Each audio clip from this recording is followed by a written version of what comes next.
जब अपने ऑफिस से आ रहा होता है।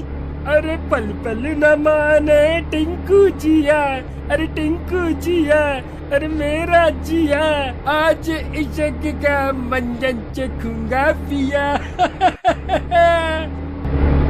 गड्डी जाती अच्छा लगा मार दी। तभी घर पहुंचने से पहले ही उसकी गाड़ी अचानक खराब हो जाती है। वो फिर बस का इंतजार करने लगता है। तभी उसे एक बस आती दिखाई देती है और वो खुश हो जाता है। रमन बस में चढ़ जाता है और टिकट नहीं लेता। बस में भीड़ होती है तो रमन सोचता है, मैं आज टिकट नहीं लूंगा क्योंकि बस में भीड़ बहुत है, किसी को पता भी नहीं चलेगा और मेरे पैसे भी बच जाएंगे।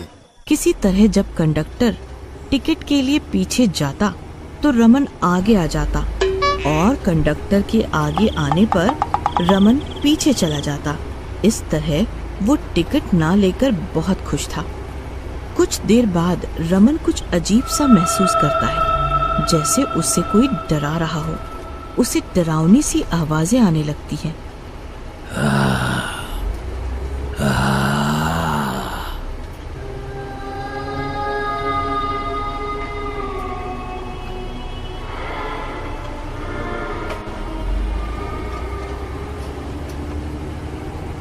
कुछ देर बाद बस एक स्टैंड पर रुकती है।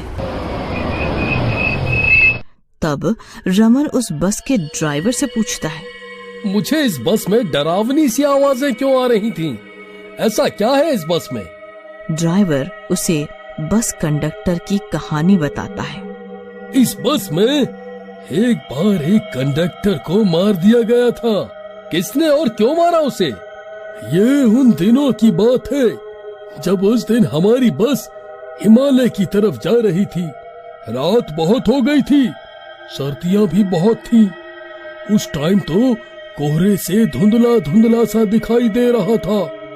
तो हम दोनों उस दिन बस को धीरे धीरे चला के ले जा रहे थे। तभी 4 आदमी आतंकवादी इस बस में चढ़े। लाओ, आप अपनी टिकट के पैसे दो। कंडक्टर ने जब टिकट के पैसे मांगे तो उन्होंने देने से मना कर दिया और इस बात पर कंडक्टर की उनसे लड़ाई हो गई। सब बहुत गुस्से में थे। जाओ उतरो हमारी बस से, हम आप लोगों को इस बस में नहीं बैठाएंगे। क्यों नहीं बैठाओगे? हम इसी बस में बैठ कर जाएंगे। तुझे जो करना है कर ले। क्या करोगे तुम मेरा? मुझे मारोगे क्या? ज्यादा बकवास ना कर, वरना ये चाकू देखा है, एक बार में आर या पार। चुपचाप जा यहाँ से, वरना मारा जाएगा। हमसे मत उलझ। चल चल, ये धौंस किसी और को दिखाइयो। अभी के अभी उतरो यहाँ से, वरना पुलिस को बुला देंगे। अभी तुम गुंडे हो गए अपने घर के, यहाँ डराने की जरूरत नहीं है। गर्मा गर्मी में बहस छिड़ जाती है और नौबत हाथापाई तक पहुँच जाती है। बस रोको, ये आतंकवादी बस में घुस आए हैं और बिना टिकट लिए ही बैठना चाह रहे हैं। अगर बस रुकी तो तुम सब के सब मारे जाओगे। ये बस अब हमारे अंडर है, बस नहीं रुकनी चाहिए। ये सब देख के बाकी की सवारियां परेशान हो जाती हैं और चिल्लाने लगती हैं, क्योंकि उन्हें अपनी जान का खतरा दिखने लगता है। ड्राइवर सोच में पड़ जाता है कि बस रोकेगी नहीं, क्योंकि टिकट के पैसों से ज्यादा जरूरी सवारियों की जान थी। मारपीट में गुस्से में आतंकवादियों ने उस कंडक्टर को चाकू से मार दिया। तब से वो अब भूत बन गया।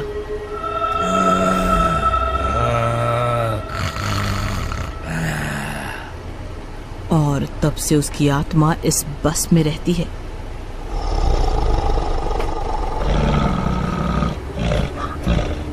और उन आतंकवादियों का इंतजार करती है। ये सब सुन के रमन सदमे में आ जाता है और पूछता है, क्या सच में ऐसा हुआ था? हाँ, यही सच है। लेकिन ये आत्मा मुझे क्यों डरा रही है? मैंने तो कुछ नहीं किया इसके साथ।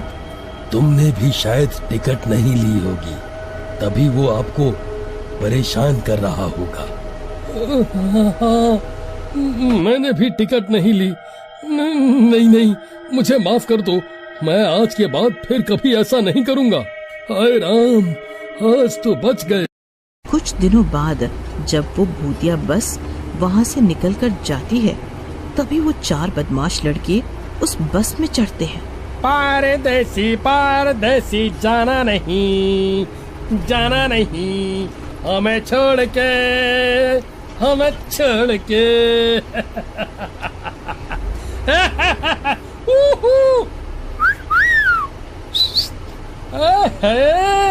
और बस में बड़ा ही शोर शराबा करते हैं, हंसते हैं और सबको परेशान भी करते हैं। लो भाई, आप चारों भी टिकट लो और उनके पैसे दो।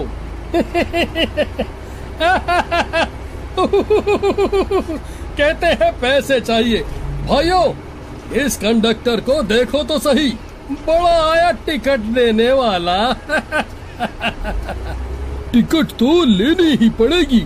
कंडक्टर और उन लड़कों में कुछ देर तक बहस होती है और वो भूतिया कंडक्टर सब सुन और देख रहा होता है। आज मेरे शिकारी मेरे हाथ से मारे जाएंगे। और उस भूतिया कंडक्टर की आत्मा उस कंडक्टर के अंदर घुस जाती है। उसकी आंखें एकदम लाल लाल, मुंह बड़ा भयंकर और बड़े बड़े दांत और नाखून होते हैं। चेहरा बहुत ही डरावना हो जाता है और वो अपने भूतिया रूप में आ जाता है। ये सब हम क्या देख रहे हैं? ये क्या है? ये तो कोई भूत है। ये तो हमें मार ही डालेगा।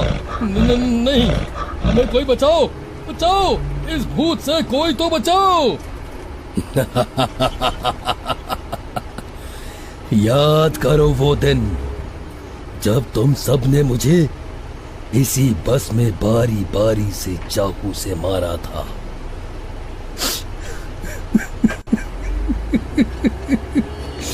क्या कसूर था मेरा? मैं तो इसकी तरह ही टिकट के पैसे मांग रहा था तुम सबसे, लेकिन तुम सब ने मुझे तड़पा के मारा।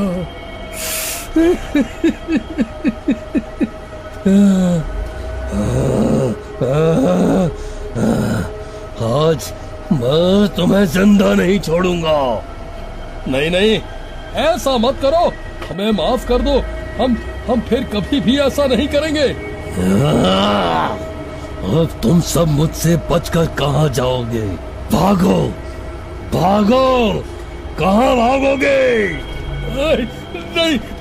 नहीं जाने दो, हमें छोड़ दो।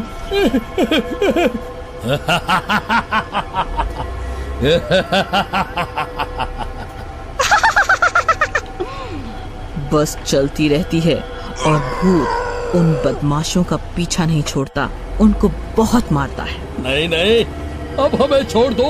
हम अब से किसी के साथ भी ऐसा कुछ नहीं करेंगे। हमें मत मारो।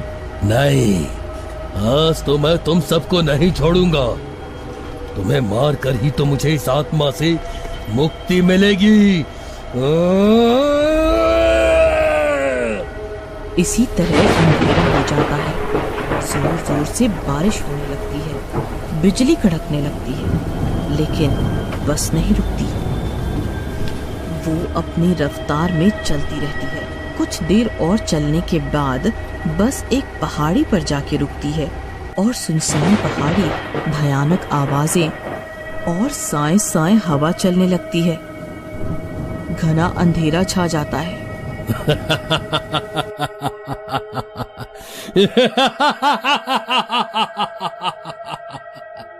और उस भूतिया कंडक्टर की आत्मा उस बस कंडक्टर के शरीर को आजाद कर देती है और वो बस कंडक्टर भी बहुत खुश होता है और वो बस भी भूतिया कंडक्टर की आत्मा से मुक्त हो जाती है और सभी बहुत खुश होते हैं।